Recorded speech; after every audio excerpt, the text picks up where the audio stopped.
Oke, assalamualaikum warahmatullahi wabarakatuh. Jadi jumpa lagi bersama saya. Jadi pada kesempatan kali ini, di video kali ini kita akan membahas tentang bagaimana teknik berbahasa Inggris yang baik dan mudah dalam berbahasa Inggris. Nah, sekarang untuk kesempatan kali ini, materi kita yaitu tentang penggunaan kata has dan have. Nah, bagaimana penjelasannya? Simak terus videonya sampai habis. Oke, jadi pada kesempatan kali ini materi yang akan kita pelajari yaitu penggunaan kata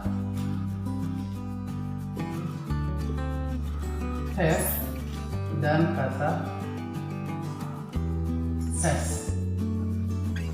Jadi materi kita pada hari ini itu penggunaan kata have dan kata has dalam bahasa Inggris. Oke, dalam bahasa Indonesia have dan has mempunyai arti yang sama, yaitu artinya adalah mempunyai atau memiliki. Kemudian, di mana perbedaannya? Nah, itu yang kita bahas. Kapan kita menggunakan have dan kapan kita menggunakan has. Oke, sebelum kita membahas have dan has, yang pertama kita ketahui bahwa dalam bahasa Inggris ada yang disebut dengan subject.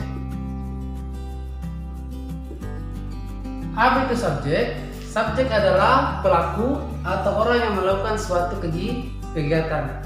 Nah, ada beberapa jenis subjek. Yang pertama yaitu I, you, we, they, she, he, dan it.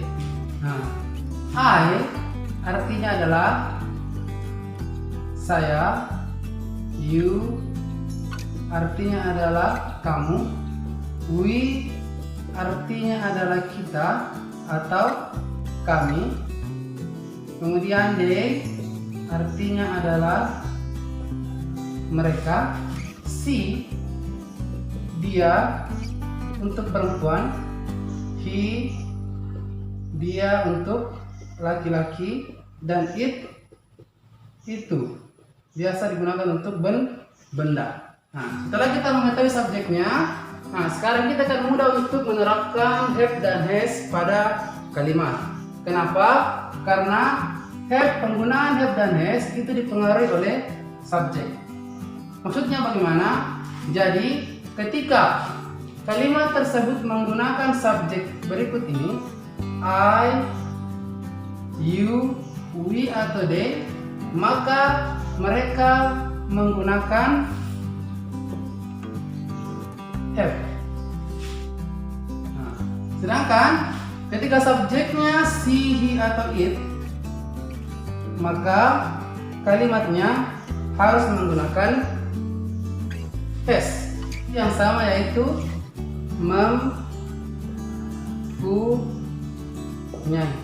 Nah, kemudian apa yang membedakan? Yang membedakan adalah have digunakan ketika subjek yang digunakan adalah I, you, we, dan they.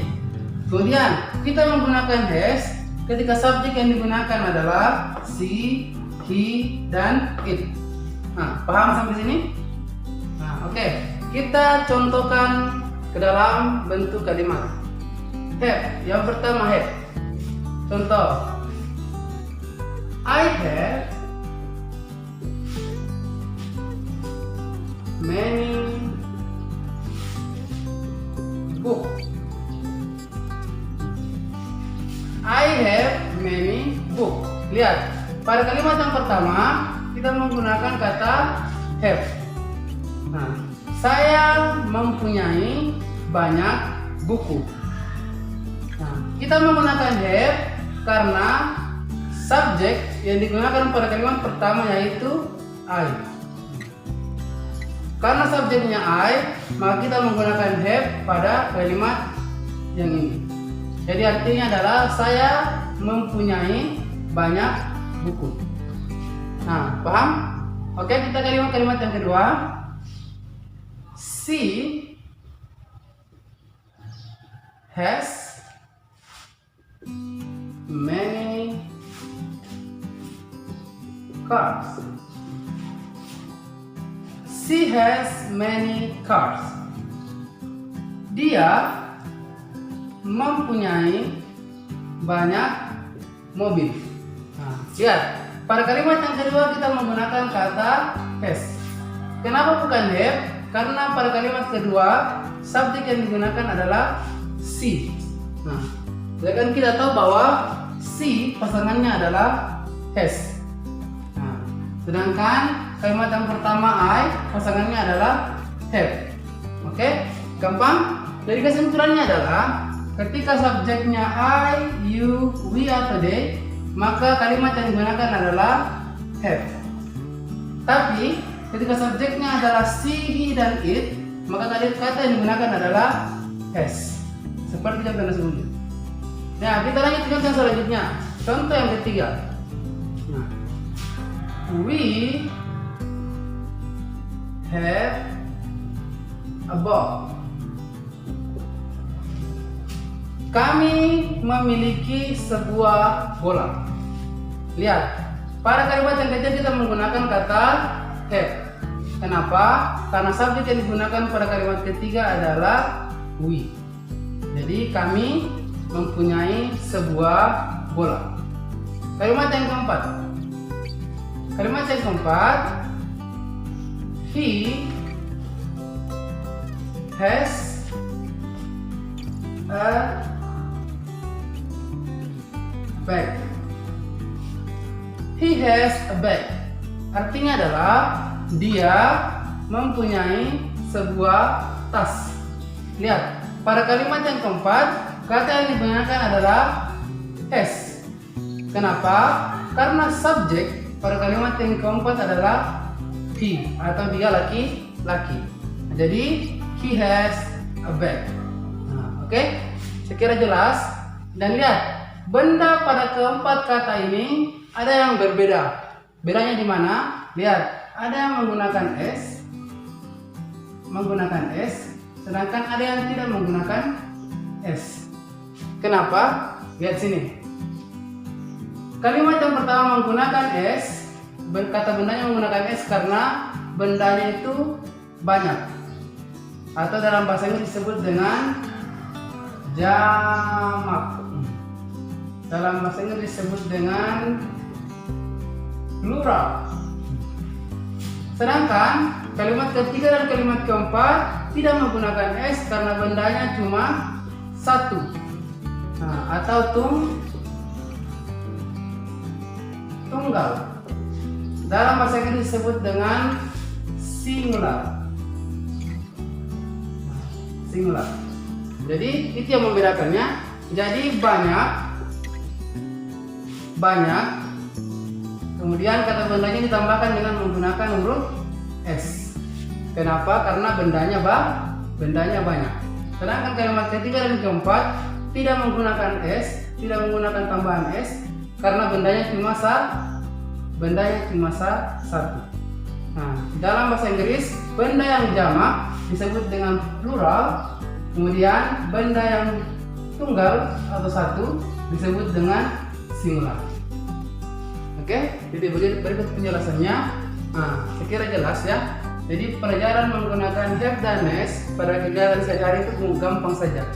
Jadi kesimpulannya, kita tinggal melihat subjeknya apa. Kalau subjeknya I, you, we atau they, maka kita menggunakan have. Sedangkan kalau subjeknya adalah she, he, dan it, kita menggunakan has. Oke? Gampang? Oke. Untuk lebih memahami lagi penjelasan mengenai kata yang jamak dan tunggal dalam bahasa Inggris, kita akan bahas. Oke?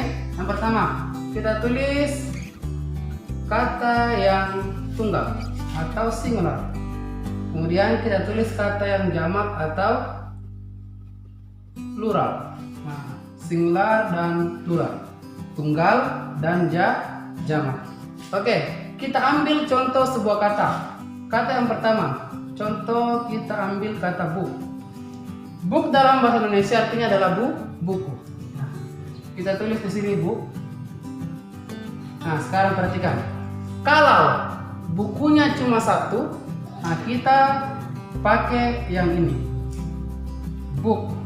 Tapi kalau ternyata bukunya lebih daripada 1, 2, 3, 10, 7, dan lain-lain, maka kita tambahkan S pada akhir kata. Nah, jelas? Oke, contoh yang kedua. Pen. Pen. Pen adalah dalam bahasa Indonesia disebut dengan pulpen. Ya, ketika pulpennya cuma satu, maka kita menggunakan yang singular, yang tidak menggunakan penambahan S. Tapi kalau pulpennya lebih daripada satu, kita menggunakan yang plural, yang menggunakan S. Sekira gampang ya? Oke? Nah, sekira begitu penjelasannya tentang singular dan plural. Semoga bisa dipahami. Oke, jadi itulah tadi penjelasan mengenai materi penggunaan have dan has dalam bahasa Inggris. Semoga ini bisa kita terapkan karena saya pikir cukup jelas dan sangat mudah untuk digunakan. Nah, kapan kita menggunakan have dan kapan kita menggunakan has dalam bahasa Inggris. Jadi semuanya dipengaruhi oleh subjek. Oke? Semoga bermanfaat. Sampai ketemu di video saya selanjutnya dan assalamualaikum warahmatullahi wabarakatuh.